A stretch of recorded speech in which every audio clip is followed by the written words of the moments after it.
So we got the exhaust in and the swap mounts and all for the Genesis. So I got the box open, but still got the bubble wrap on everything. That's the,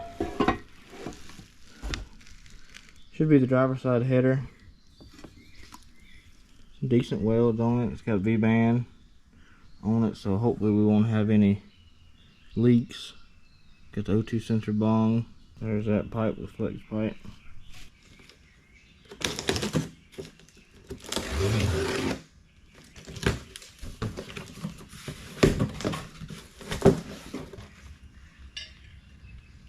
Oh yeah, that looks good. Oil pan and a pickup tube.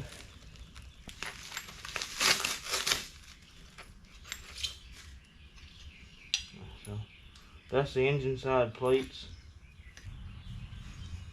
Those mounts there for where it bolts to the frame or the K member.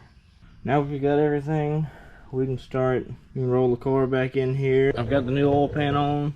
I had to go get longer bolts. The stock bolts wouldn't work. I really like this oil pan. You know, like you got the 2 ports here for your oil filter relocation kit. So I guess now we're gonna try to stab it off in there. I'm not gonna put the mounts on it yet. I just want to see how the firewall looks on the bell housing on the Swirl 80.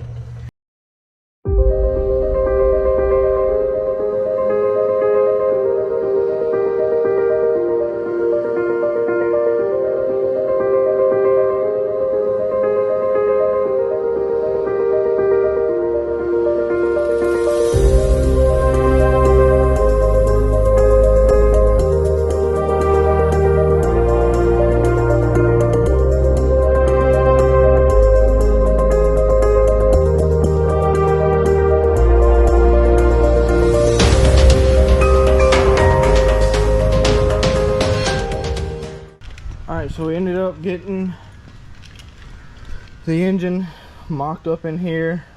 We got the transmission bolted to the engine now.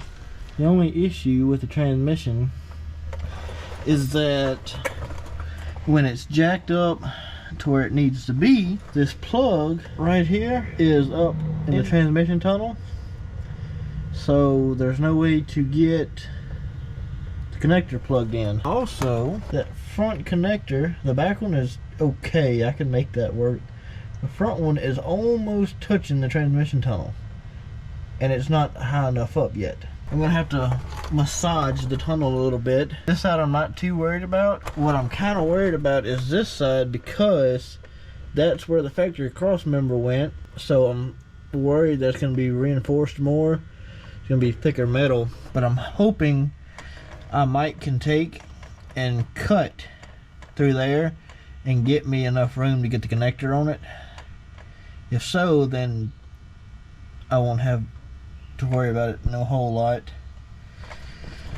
So we're gonna be beating and banging and cutting some, and we'll see how it goes. Hopefully it's not too aggravating. All right, so we got the intake for the Genesis today. So I gotta move some wires around, and I'm gonna try to see, make sure, test fit it, make sure it'll fit on there. Should. I just want to make sure. So I gotta unhook the ground wire and move those wires out of the way so I can sit her on there and make sure she fits. So it's just sitting on there, but it does look like it's gonna fit. Got plenty of clearance back here for the AC line, all that, so that's awesome. I still gotta clean up these wires. I ain't worried about them right now. Just kind of got everything kind of just laid out, kind of what stuff I'm gonna keep, what stuff I'm gonna get rid of. So yep, that's awesome. We got the intake in there, so it's one step forward. Got the throttle body bolted up. I still gotta finish. I got this fuel rail mounted. I gotta get some spacers for this side to do the mounts on this side. Now I can start, now that I got the intake on, I can start kind of cleaning up the wiring on here. Go ahead and start putting the holly on here. I still have to get manifold gaskets or the header gaskets. The headers are just mounted, just mocked up on here for now. But I'm finally starting to get some stuff together. Hopefully it won't be too much longer. I'll be able to crank it up and hear it run again. See how it sounds in here, get the exhaust and all hooked up.